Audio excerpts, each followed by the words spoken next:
Hey, everybody, it's Rita. Well, this is CW. You're I'm Rita, Rita.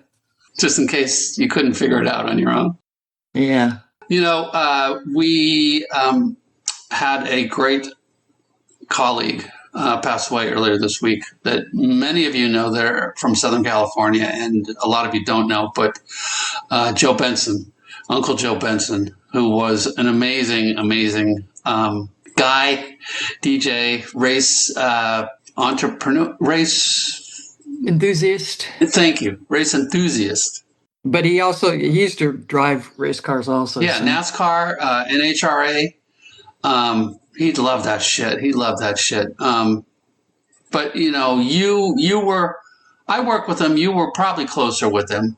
yeah, I got to work with him at the Sound, after, I left KLOS and after he was kind of forced to leave KLOS. I'm going to say that there. But Were we all? this was, I forget what year, but then he joined the Sound and did mornings at the station for several years. And it was just great to reconnect. I mean, even when he was at KLSX and even when he was at Arrow, I'd always have like the, quick phone call with him just to stay in touch because, I'm going through all the Facebook comments from people that commented on my post about Joe. And, it just,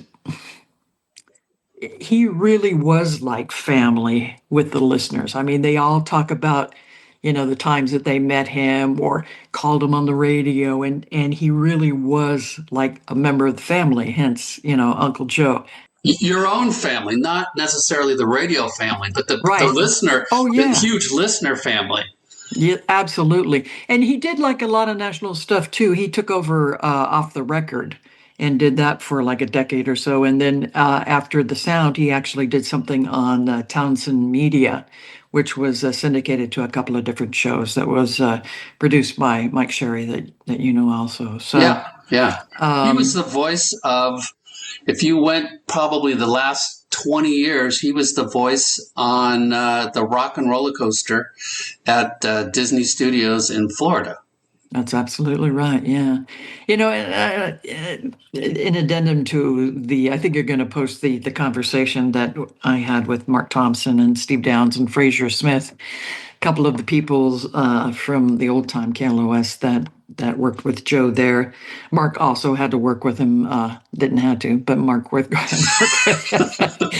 Mark also worked with Joe at the Sound when Mark took over mornings there, and then Joe moved to middays. But just a fantastic person, and so a lot of national exposure. I mean, you and I were at shows, like backstage doing stuff, and then it was like he'd say a word, and they all looked, "Hey, Joe!" Yeah. Like all the artists were just they knew him and they loved him because he was just such a amazing interviewer. I remember one time at the station, I said, hey Joe, we have a chance to, James Taylor wants to stop by. You got a problem with putting him on the air? No, I'd love to do it. I mean, like you and I, we research our stuff, but Oh, he yeah. didn't have to. It was like, and they had a lovely conversation, and it just no matter the genre, whatever, he knew his stuff. And also, one thing I'd like to say on that is just what a great self-promoter. I don't know of another jock that did as much as he did, because he worked great with the sales department. He brought in so much business, with like speedways and car part stuff, and he always worked great with them, and just a fantastic guy. And his knowledge, I mean, he wrote what, 10 books, Uncle Joe's record guides. This is before the internet. So you kind of, if you wanted to really know about an album, you kind of had to buy the book. You couldn't really go research it on the internet or anything. So he had all these books he had written that he was selling. And every time he'd go to an event or a KLOS event, he'd sell them and he'd sign them for everybody and things like that. It was like a $10 book. It's a little paperback, but people really dug that. And I was thinking that I remember, like, I used to be, before I got into radio, I was a radio junkie. So I just would listen. And I grew up in Northern California. I listened to K-San, which was, the hippie music. And then when I came down to LA, I was in college and I was always listening to KLOS.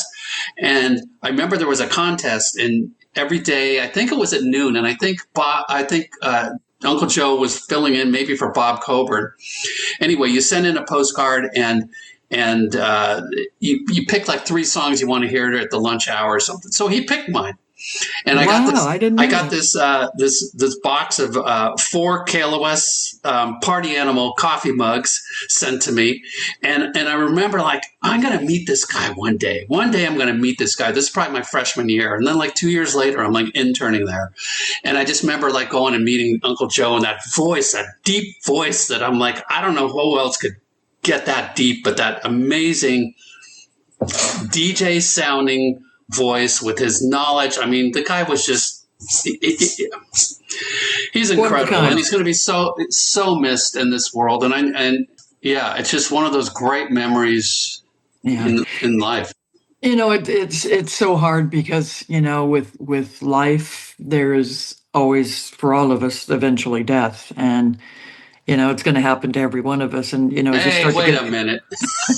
sorry, man, to tell you Really? this, but, um, with him, I think I last talked to him about a year or so ago. And for people that don't know, he had Parkinson's. He got a really, really bad case of Parkinson's that actually went into Parkinson's dementia. And one thing that just, I struggle with the universe, asking why did somebody who had such a great gift of Mm, communication, a great way of talking to people, to knowing people, to actually remembering them, like at certain events, at the blood drives and all those different events that, Orange County Fair, all that kind of stuff, that's what people are writing to me about. It's like, yeah, I met him that one time and it stuck with him. They're showing me the things that he autographed, on my Facebook page. And that's just beautiful. But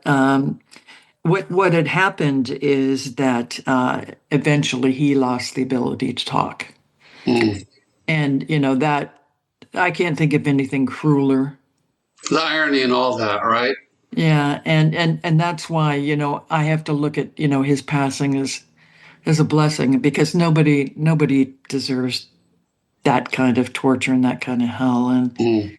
and and I know he would not want that either, So, but And he did it as long as he possibly could.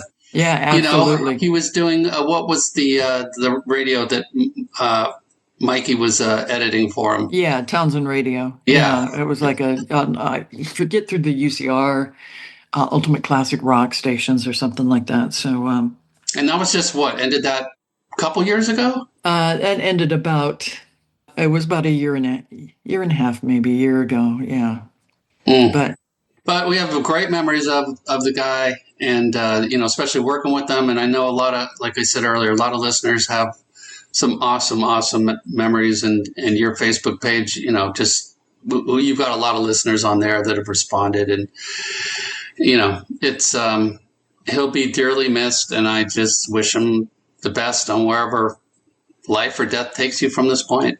You uh, know, his wife, Jan, is what I love is that both his kids, Jenna, who goes by Jay now, Jenna and Jeremy, they both got into music.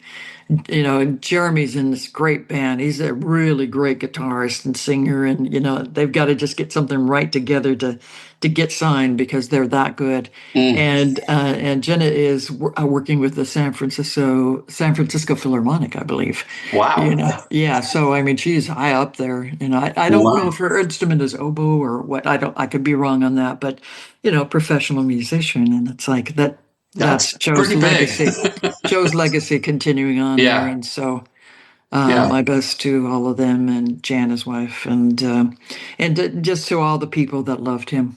And there were so many that got the privilege of working with him, and then also those that listened to Listening. them. Yeah. Yeah, yeah. Hey, Well, cool, Rita. we, Well, everybody, thank you. We just thought we'd put this out there because we just needed to kind of inform you, and I think just maybe do it for ourselves. yeah. Thank And you, brother. we got more stuff coming up. So thanks everybody for listening. See you Indeed. soon.